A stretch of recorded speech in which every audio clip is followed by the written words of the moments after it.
Hi guys, it's the Island Girl, and I'm back with another one. And today I'm checking out 10 unexpected culture shocks when moving to Scotland from the USA. And I'm getting this one from Peter. The link will be in the description below. Please go over and show him some love. All right, guys. Because this is interesting. This came across my radar, and it said, "Oh, there's trash everywhere," and I'm like, "Oh." Interesting. Let's check this one out. So if you're new to my channel and it's your first time here, come on in right back with a smile on the face and enjoy. Don't forget to hit the thumbs up, hit the subscribe if you like what you see here. To all my regular schmegness, day one to the past to the post, thank you for always being here with your girl. Just an update, Araya's eyes is doing great. She's doing okay. She's relaxing right now, but she's doing great. Just wanted to let you guys know, and thank you guys so much for the love.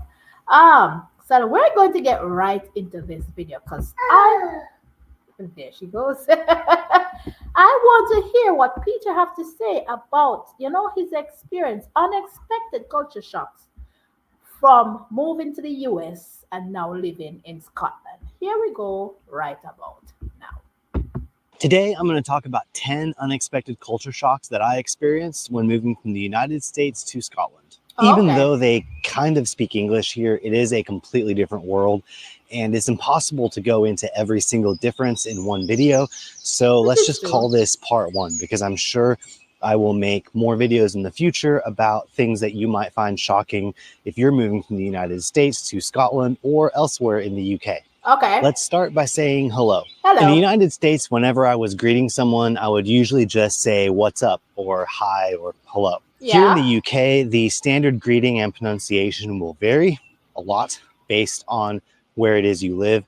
Where I live, I would say the most common one is either hiya or all right. I've been here almost 4 years now, and all right still kind of trips me up sometimes, because in the States, if you ask if someone's all right, it's usually because they look like they're hurt or something like that. True. Whereas here, it's just a standard greeting, and they're not particularly asking you if you're actually all right. The typical response would be, all right, ta. Or if you're having a particularly bad day, you might just say, living the dream. Number two is that trash is everywhere. Hold up. Hayata. All right. I can get the all right because I'm Jamaican and that's how we talk. So it doesn't trip me if I'm there or whenever time I get there somebody say all right. I know if they're just saying hi and not asking if I'm doing okay or if I'm feeling down and if I need help. But I can see how an American would see it that way if they are in the UK or in Scotland, to be exact, when somebody say it like that, because they would say, "Hi, what's up?"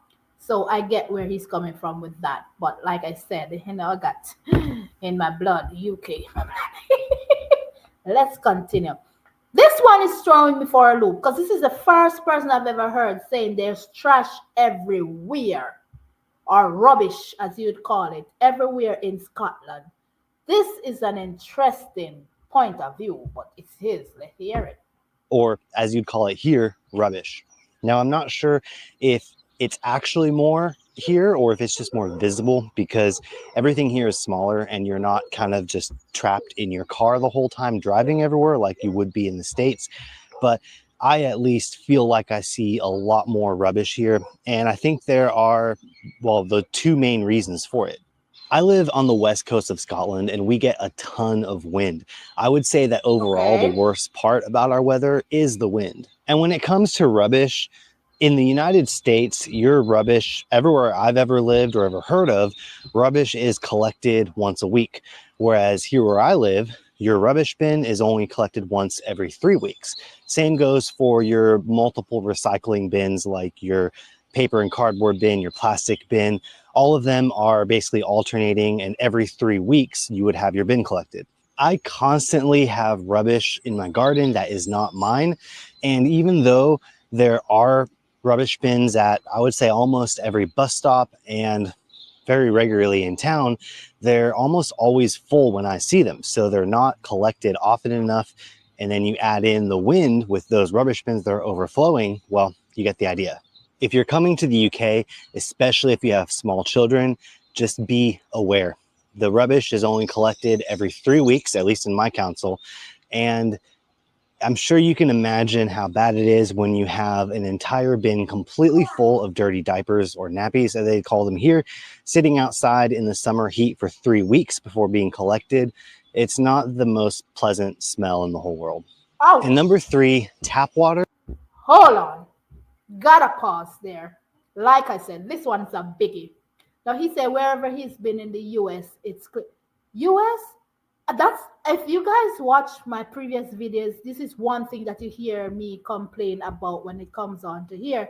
Even in New York, the street is nasty. There's garbage or rubbish everywhere you can think of. It just depends on certain area that you go in about. Majority of the time, places, and I've always said it. When I came here into Alaska, I'm like, oh my word, it was just a breath of fresh air. The difference in the environment, the difference in you don't see much graffiti, you don't see garbage all over the place.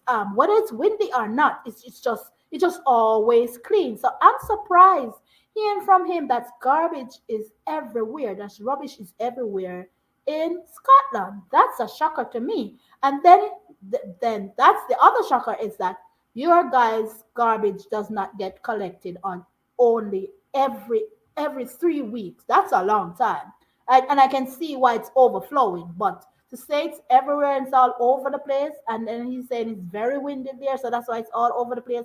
But come on, your bin is outside. Yes, you have babies and you have diapers and they're outside. They're in a bin. Don't your bin have a lid? Why should it be stenching up the place?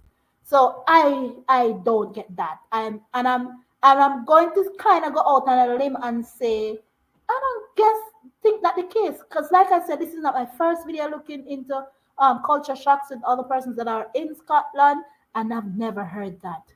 Let's move on to the top water. That I hear is amazing. Let's see what he has to say about it. Is amazing. Okay. In the United States, the tap water is for the most part disgusting and True. unsafe to drink. I'm sure most of you have probably heard about what's happening with the water in Flint, Michigan, and Yep. what's been happening for at least a decade now. Mm-hmm. And while that might be an extreme scenario, I would say the vast majority of the US does not have safe drinkable tap water. True. Most Americans will just buy a whole bunch of plastic water bottles, or they'll use one of those like Brita filters for filtering all of their drinking water. True. When I first moved here, I bought a water filter because that's what I always had to use in the States. And I probably should be embarrassed by this, but it took me probably about almost 6 months before I really tried the tap water. And I wish I would have sooner because it is amazing. In the Glasgow area, the water is fairly soft because of the low mineral content in the area. And I know Glaswegians would say it's the best tap water in the whole world. I couldn't really say if it's the best in the world, but it's definitely fantastic and the best that I've ever had. If you're moving somewhere like London, I've heard their water isn't as good, but it should at the very least be safe to drink, unlike in the United States, where the tap water frequently is dark and literally smells like mold. Number 4 is that you have to pay for bags. Okay. I am on board with him 100% when he said that the water in the US is yeah, it's no joke. It's not drinkable. It's awful. You need your Brita filter. You need your bottled waters because that's what mainly. And some places you even with the Brita you don't even think about filtering your water. You just don't drink it. Period. You have to buy bottled waters. He is correct in that 100%, and I'm happy he said that and was fair in saying that. Listen, this is the case. I'm still caught off guard when there's garbage or rubbish everywhere. I'm sorry, it just still threw me off. So I was kind of happy hearing that when he explained. Listen, America water is crap. Period. I will go out on a limb though and say, and I've said it before, that water here in Alaska is amazing. I do have a Brita filter here, but I don't necessarily have to use it. And water is so cold and nice coming out at the top, and it's clean, and you don't have to extremely worry about drinking the water here. Any other state? No, it's a no go. But this is my second time hearing it that the water there in Scotland is the best water in the whole world. Then he said something about Glasgow. I've never heard Glasgow to be exact. that their water is even better in that region. But I can just only imagine. If I can say water here in Alaska is refreshing and nice, I can just only imagine. And um, uh, I've heard another couple say, listen, that's our pride here in Scotland. Our water, top water, is the best of the best. So, yeah. Bags at shops. You know how in Aldi you have to bring your own bags or pay for bags? Well, it's like that here in every single shop. If you forget to bring your own bag, that's fine, but they by law have to charge you a minimum of 10 pence per bag. I would say for the most part, you're looking at about 20 to 40 or 50 pence per bag, maybe a pound if you're getting one of those really fancy reusable ones, but it is something to look out for when you move here. Also, I've seen some Americans talk in these Facebook groups about bringing over your own bags when you move. Don't save the space because they are incredibly cheap to buy your own, and you will ultimately end up like in the States where you have a drawer full of a whole bunch of old plastic bags. It'll be the same way here. You'll have a whole bunch of reusable bags from all the times that you went to the shop and forgot to bring it with. Number 5 is that That to me is not a cultural shock because you have to pay for bags here as well. That is there's a thing when they try to get rid of all using plastic. So now you have to pay for your bag whenever time you're coming from the supermarket. So like I said, that one is not a cultural shock. That's what's been going on here. Even when you were getting the plastic bags, they weren't free either. You had to pay for them. So and I've been here for umpteen years and I've lived in different states. So that one to me is like that's well, it's his experience, but I'm just saying that one's been around for the longest while. So I don't know. sales tax is included, but not always.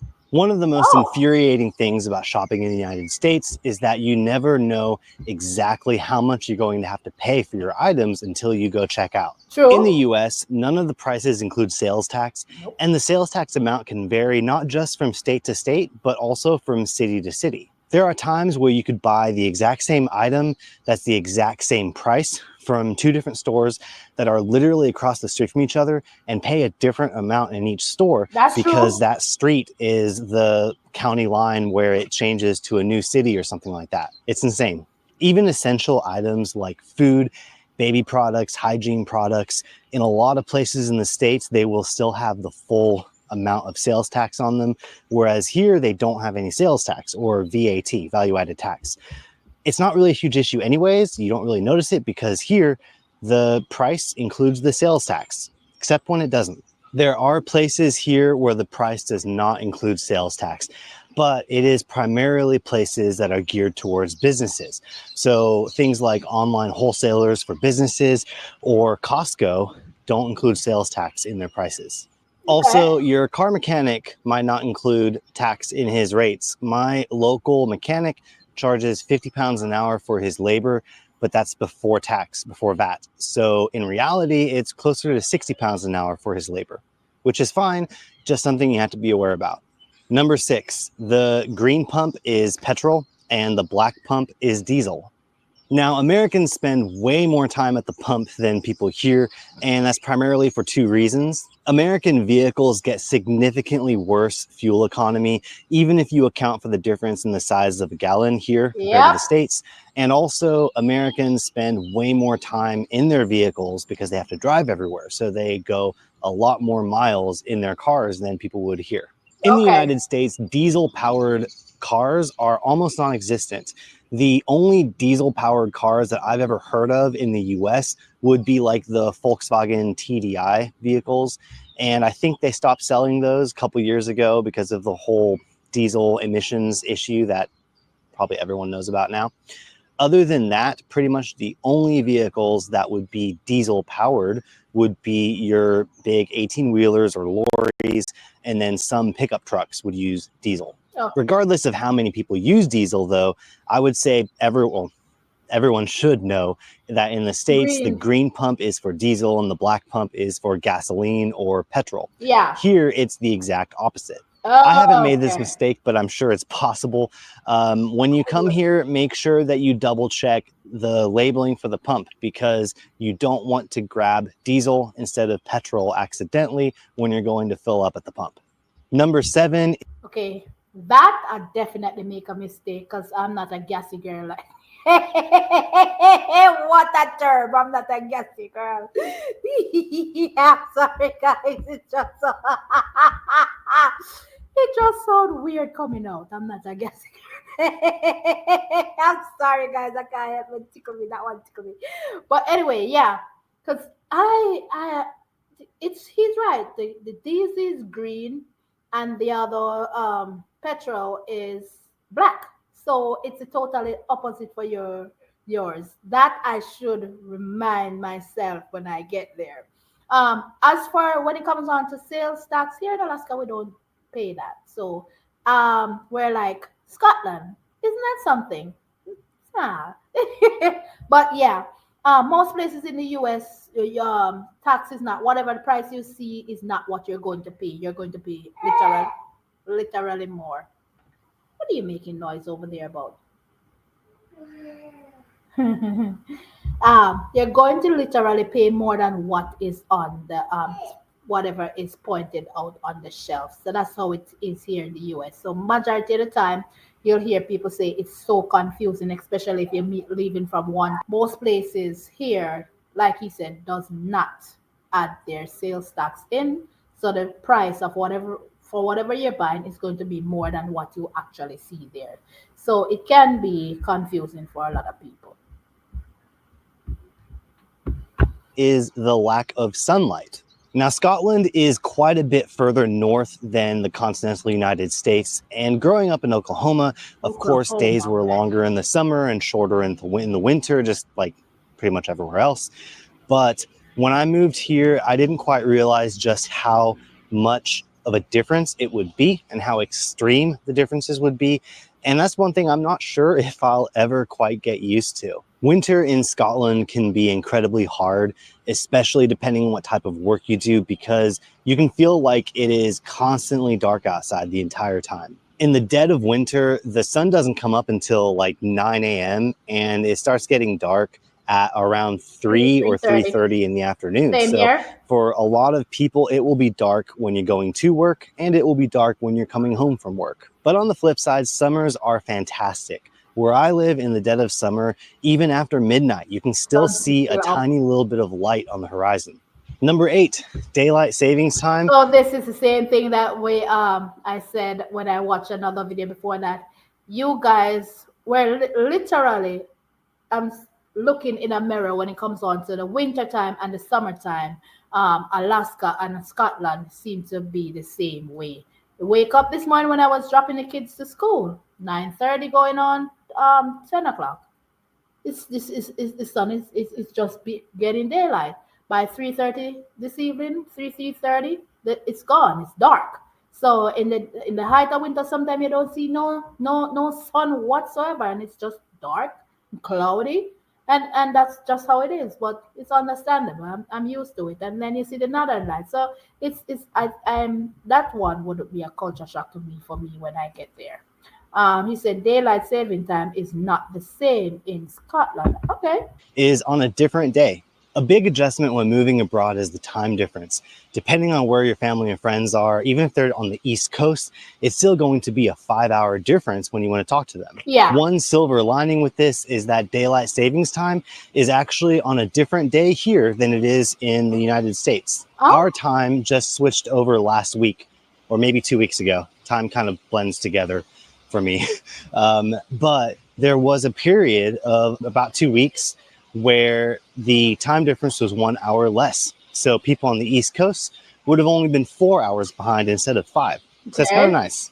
Number 9, they have milkmen. If you're in a major city like New York City, I wouldn't be surprised if they exist, but at least the part of the country that I lived in, milkmen were something from the movies from the 1950s or something like that. You didn't actually get your milk delivered. Judging by the way things are in the United States, even if it did exist, it would be incredibly expensive. Yeah. A couple weeks after I moved here, I got a knock on my door from a salesman from the local farm just down the street, a couple miles. And ever since then, I have had a milkman. Well, I say milkman because that's what the term would be in the States. I'm not sure if it's actually a man that delivers it. All I know is that every Monday and Thursday morning when I wake up, there is milk sitting on my doorstep. And the best part about it is, Fresh. not only is it convenient and easy, it's not expensive. The amount that I pay for to have my milk delivered only works out to be like 30 or 40 pence more expensive per container than if I were to make the 30-minute round trip drive to Aldi and get the Wow. exact same thing. And the last unexpected culture shock. Now that is cool. The milkman thing. I don't know. Like he said, he's not sure if they call a milkman, milkwoman. They don't know what it is. But I like that. It sounds so cute. I just, I've never, like I said, it's only in the movies. I've never seen anything. That has never happened to me here in the US, never happened to me in Jamaica. So I think that's pretty cool. I would like to experience that. To wake up on whichever day they deliver milk and find the milk on your doorstep. Guys, that could never happen here in the US in this day and age. You wake up, you ain't finding no milk. You're not finding any milk at your door.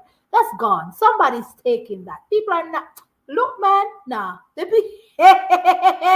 in a billionaire. You ain't finding them milk on Mondays and Thursdays. They will be gone. It doesn't matter man, it doesn't even matter which state you're in here in the US. You ain't finding that milk. And as for the daylight saving time, it's a day after. That's interesting. I would love for somebody else to explain it better for me to understand because I don't get it when he means like it's a day different than when it actually. Uh, yeah, I don't really get it. So can somebody explain that to me? And let's hear the number 10 thing That I'll talk about today is realizing just how stressed I was unknowingly from the threat of violence in the United States. Before I Oh, left the United States, I thought that I was fully aware of just how dangerous it was, but I don't think I truly realized it until after I left. There might be a better analogy to use, but you know that analogy where if you put a frog into a pan of room temperature water and then slowly bring it to a boil, it won't realize the danger that it's in until it's too late. yeah. I think that you can only truly realize the danger in the United States until that threat of danger is removed. Here in Scotland, I never have to worry about my kids getting shot when they go to school. I'm not going to have to grab my kids and run out of the grocery store because someone walked in with a gun, or cut a coffee shop date short because someone came in and was sitting across the room with a gun strapped to their hip. Here in Scotland, security guards can't have guns, and even the police don't carry guns unless they're part of the armed response unit, which is basically our version of SWAT. Nowhere is perfect, but That's life true. here in Scotland is infinitely safer than in the United States. I hope you enjoyed the video. I If did. you're an American who moved to the UK, let me know in the comments what your biggest culture shock was when you. I did enjoy this video of him. It's interesting, like he said, that's a major one that a lot of people always talk about, and it comes down to safety. Whenever time they move out of the US and go anywhere else, it doesn't even have to be the UK. It's just when they move out of the US, they realize that the stress is lessened and they don't feel as overwhelmed and stressed out over the fact that they can be sitting and enjoying a cup of coffee and they have to be running, or they don't have to be home and worried about when the phone rings from your school. You don't have to be panicking in its stomach before you even hear what the they're going to say to you that, oh, there was a shooting. So that in itself is just amazing, and you can't go around that, and you have to give due to a lot of people that have realized move to Scotland or to move to UK. That's one of the major things that they always talk about, the fact of living somewhere and being stress free and not worried about any form of gun violence. Now hear him saying that even the security guards don't have gun. That to me, I didn't even know that. I know the police don't carry gun, but then it clicked in my head now that I'm talking out loud. Of course, the security guards won't have gun as well because the regular police officers don't carry gun, and that to me, anybody would feel safe that way. I would definitely feel safe. I don't have to worry, go to the movie theater, and in the back of my mind, I'm like, I have to be scanning out the room and ensuring that, listen, if anything go, I have to grab my 5 kids and run, or look, make sure I know where the exit is because of. what a stupid person would walk in and do with a gun, you know? So yeah, there you have it. Enjoy his video. Like I said, go over and show him some love. The link will be in the description below. Don't forget, before you run over, hit the like on this one. Let me know your thoughts on this one in the comment section and we can chat it up there. Be good, be kind, be safe, love each other, be nice to each other as best as you can. Give a smile to someone because you never know what they're going through or what their day is like. It's the Island Girl, and I'm running out of here. Love you guys, and I'll catch you guys in another video. Bye.